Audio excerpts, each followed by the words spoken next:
Nikon rocked down to Electric Avenue, then they made it faster.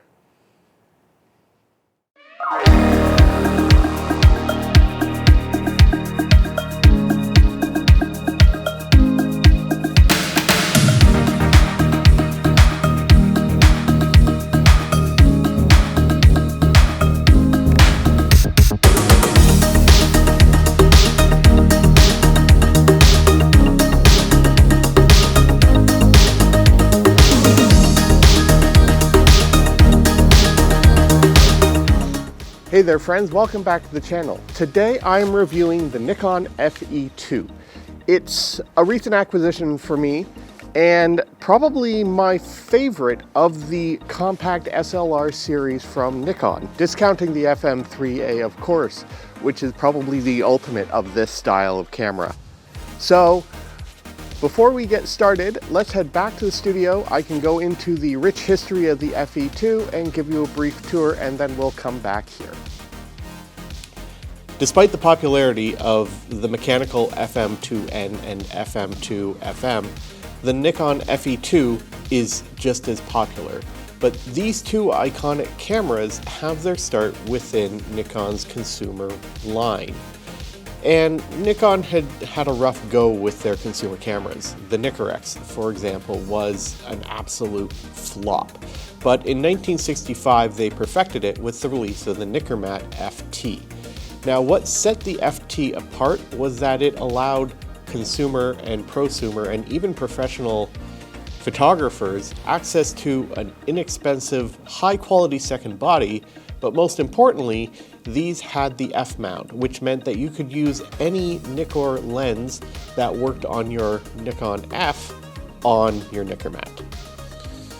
But like all Nikon cameras of the era, the Nikkormats were big, heavy, and entirely mechanical. But in the 1970s, things started to get real interesting, namely in 1972 with the release of the OM1, an all-mechanical but compact, full-featured SLR. Nikon hit back with a good old 1-2 punch and banked on the power of the electromechanical copulse shutter with the release of the Nikkormat EL. This also introduced the idea of a compact SLR to the Nikon lineup and semi-automatic aperture priority metering and some level of electronic control. In 1976, the ELW was released, which added the functionality of an auto winder, and in 1977, the Nikon EL2 was released. The real difference being it allowed for a newer auto winder to be added and updated to silicon blue cells, and it natively supported the new AI-type Nikkormat lenses. And while the EL2 actually carried the Nikon branding on it, the mechanical cousin, the Nikkormat FT3, did not. And these two would be really the final two cameras in the Nikkormat line and be incredibly short-lived. In fact, the same year that the EL2 came out, the Nikon FE came out. And this introduced the idea of a single unified camera body design, a compact, slick-looking machine that rivaled in size of the original OM1 and OM2. The FE is essentially an EL2. It's just inside a new body and could support the new MD11 motor drive. And it was a perfectly capable camera, but even in 1977, the wheels of progress were already rolling on. Within Nikon R&D, they had two major projects going. The first to build a faster in-house shutter assembly and creating some form of a matrix or averaging meter system. The new shutter used a lightweight honeycomb titanium material and featured a top speed of 1/4000th of a second, and that first found its way into 1982's Nikon FM2, which was later updated to the FM2N. But for the follow-up to the FE, the FE2, Nikon decided that that camera would include their matrix metering system. Now, it's not matrix metering as you would see in some modern camera like the F5 or your digital cameras from Nikon. This used a series of 24 silicon photodiode cells and a microchip that contained several different styles of images and then match up and set the camera accordingly. it proved elusive, so in 1987 the Nikon FE2 was released. There were several updates from the FE, but most notably absent was that matrix metering system. That would eventually find its way into the Nikon FA. Despite similar lookings, there are a lot of improvements over the FE and the FE2. Some of the things include a much brighter viewfinder, silicon photodiode cells, and that 1/4000th of a second lightweight titanium shutter. And it proved incredibly popular, with production lasting all the way to 2001, being discontinued the same year that the Nikon F3. But you can still see the design lineage of the FE2 today with the Nikon DF and the Nikon FM3A. But now let's take a look at this beautiful piece of camera technology closer. And here it is, an absolutely gorgeous piece of engineering and design that has really lasted Nikon through the 70s and into the 20th century. It looks very familiar to all other cameras in its line. There are a few cosmetic differences between the FE and the FE2. Most of the differences are internal. It's also a very simple camera to work with control-wise. One of the most noticeable cosmetic differences is it's using that big FE2 right on the front, proudly stating who it is. This was a major shift from the earlier ones that sort of had it quietly on the back of that top plate. So you really can tell the difference between an FE and an FE2 right from here. Other than that, the front is fairly simple. You have your self-timer leveler, your depth of field preview, your lens release latch, and your PC socket. Up on the top, you have all your major controls. You have your half pull out that will turn on the camera. You have your double exposure allow lock, and you have a nice short throw on your film release. You have your shutter release button, nice and big with a standard mechanical release. You have your shutter speed dial with speeds from 8 seconds to 1/4000th of a second. Bulb, set it to A for aperture priority mode. Your flash sync is at 1/125th of a second with a mechanical shutter override. So even if your batteries are dead, you can still finish off the roll by setting it to that M250, and that gives you a mechanical release of the shutter. You have your standard hot shoe with added pins for specific Nikon flashes. And then over here is probably my favorite change from the FE to the FE2, and that's setting your film speed. And instead of it having a tiny hard to push button, you have your standard lift collar, release, and then twist to change it. This button will unlock it so you can make your EV adjustments from +2 to -2 stops with third stop increments. You have your shutter, you have your film rewind knob here, and your lock that's pull up to release the film back. On the back, you have your big bright viewfinder, your film memo holder, and your serial number. And then on the bottom, you have your batteries. This takes 2 LR44, your interface for the MD12 motor drive, standard tripod socket, film rewind lock, and the mechanical linkage for the MD12 motor drive. And that covers it. Nice and simple, nothing too fancy, really easy to use. So let's get back into the field and I can tell you a little bit about my experiences with this camera, good and bad, and you can see some of the images. All right, let's go. Okay, so today I'm here in Milton, Ontario, and I am on the campus of my former high school. And more importantly, it's also the home of the Milton School for the Deaf, and my former high school is now an adult educational center, having been moved to a new building closer to where I live here in town.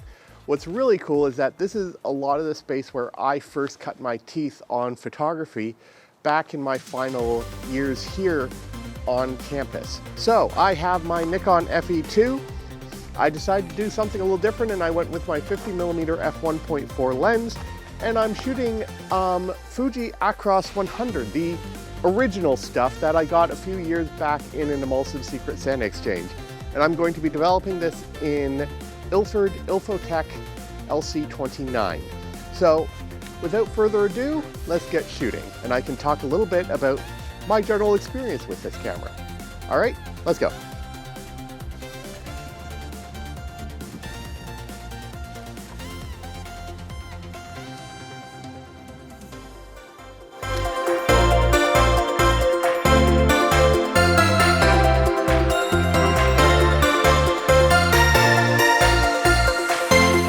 While I wouldn't call the Nikon FE2 the perfect camera, it comes pretty close.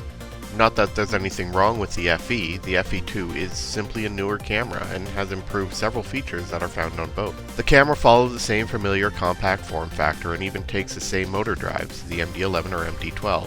While I own an MD12, I rarely have it installed. There's just that certain satisfaction of manually advancing the film. Loading film is easy and familiar, but setting the film speed is much improved with a familiar lift and twist collar around the film rewind knob. The camera powers on by filling out the film advance lever, which can be a pain for those who use their left eye rather than right. The meter is activated by a half push of the new larger shutter release button, which helps save batteries. And speaking of batteries, the FE2 is powered by a pair of LR44s. But the one thing that everyone mentions about the FE2 is the viewfinder. And they're right. I would actually say that the FE2 viewfinder is as bright as my modern Minolta Maxim 9. You can change out focusing screens fairly easily. Mine's equipped with a grid, but you can get a split prism if you want. With the brightness of the screen, focusing is easy. And I'm not just saying the screen is bright with fast lenses. Even my 28mm f3.5 and 200mm f4 renders a nice bright screen. One interesting thing is that Nikon continued to use an analog needle-style shutter speed scale for aperture priority metering and match needle for manual metered, a continuation from the original EL, and it's even continued into the FM3A, the follow-up to the FM2N and FE2. Once you're in the field, the camera becomes pretty much an extension of your arms, transparent almost. Despite having several manual aspects still, it gets out of the way and lets you create. As Nikon would say in their marketing material for the DF, it's pure photography.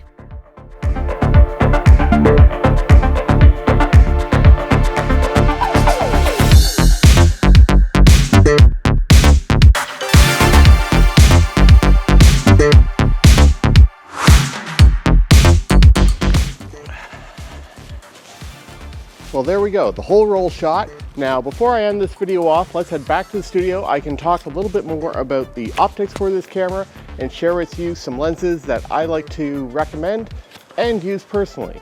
All right, I'll see you back here in a bit.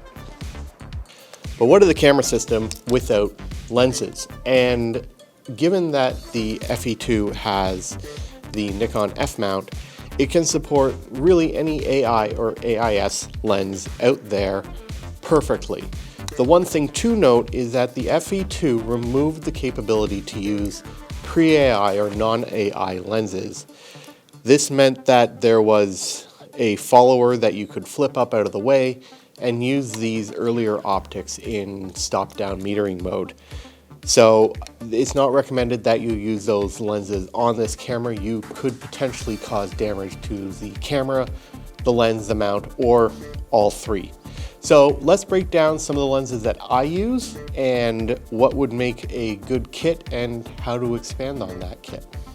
Now, I've been fairly lucky with my Nikon glass that I've been collecting and acquiring these for many, many years now. My collection started when I was gifted a Nikon F3 with a series of lenses, and several of them I actually still use today. So if you're just getting into manual focus Nikon system, you'll want to stick primarily to the AI and AIS lenses. You can mix and match, the two are fairly similar. Design, build quality is superb. So if you are getting in, you'll probably want to start with your basic 3-lens kit. And a 3-lens kit is something that I like to put together, especially with prime lenses. And they start with a wide angle, a normal, and a portrait or short telephoto lens kit. And here's a good starter for your FE2. You have the Nikkor 28mm f3.5. Now you could also, if you had the money, go with the 2.8 or the 2 version, but the 3.5 is a little easier on your budget and you don't sacrifice any image quality. In fact, you actually have some better wide open performance on this one with the slightly slower aperture of being f3.5. But if you're primarily shooting outdoors and landscape and architectural work, you just stop this one down. That f3.5 really won't bother you. Next up, you have your normal. Now in this case, this is the Nikkor AIS version, the 50mm f1.4. Again, you don't have to go with this one if it's not in your budget. Nikon produces a beautiful pancake version, 50mm f1.8, which is perfect on the FE2 small form factor. This is one of those original lenses that I got with that f3, and it's become a staple of mine. And next up, you have your short telephoto or portrait lens. Now, my pick is the iconic Nikkor 105 f2.5. This has been in the Nikon lineup for years now and has gone through at least a few changes, but it makes a perfect short telephoto lens for travel. Alternatively, you could go with an 85mm for this as well, but this one is really where it's at. These three make for a nice compact thing. They all have 52mm filter rings, so you just have to bring one set of filters and you're good to go. But if you want to expand on things, you really can get a larger kit. And probably the first lens that I would recommend getting is your 35mm. Now, I have the AIS f2.8. This is the lower quality one because it has a slightly different build quality than the AI version or early AIS version. This is a 6 elements and 6 groups version, but it does a wonderful job. Additionally, you could go with the 35mm f2 version. It's just as good and very little difference, except it's a bit faster wide open. I do recommend getting the HN3 lens hood for it. It does have a bit of a tendency to flare, so this really stays on the lens. Now, if you're like me, you like wide, ultra wide angle, the AIS Nikkor 24mm f2.8 will give you a bit more of that wide than your 28. This is a favorite of mine, and the best part is because it's an f2.8, it's a little easier on the pocketbook than say going for the f2 version. Additionally, no real difference between AI and AIS. Now, if 105 isn't your jam, you can go with the Nikkor 135 f2.8. This is another excellent lens, gives you a bit longer reach, same compact size. Again, this is the AI version, and one of the great things about it is that you can stop it all the way down to f32. So really good to get a lot of depth of field into that short telephoto lens. And if long lenses are your thing, look no further than the Nikkor 200mm f4. Well, not one of the best lenses out there. It certainly is not fast with only wide open aperture of f4. Makes for a great portrait lens, great action lens, and again, fairly compact size for what it is. And the best part is you don't have to stop there. There's a ton of amazing Nikkor optics out there that will work flawlessly with your FE2. And in a pinch, if you're just getting the camera body and have a bunch of AF Type D lenses, they still have the aperture ring, which means that they are technically AIS lenses and can be used flawlessly with your FE2. I just don't like the feel of the focusing on it. It's a bit too loose compared to something like that, like you actually know you're focusing this lens. So lots of options, both expensive and inexpensive, to build out your optical quality. Okay, so that about wraps it up. Thank you so much again for watching. It's because of you, my viewers, that I keep making these. If you're new to the channel and want to see more, please consider subscribing and hitting that bell notification icon. If you like this video, give it a thumbs up and leave me a thing in the, an answer in the comments. Which version of compact SLRs from Nikon do you prefer to use? I personally think that the FE2 is going to be a companion for a long time now. Sure, I still have an FE, but it may become a press pan soon if I can find the lens for a good price and can get it sent off for conversion. But yeah, definitely the FE2 is a winner for me. But what about you? Are you a mechanical user or do you prefer the modern FM3A? That wraps it up. My name's Alex Lowe. Get out there, make something cool happen. Nikon, doesn't matter how you pronounce it, just use them.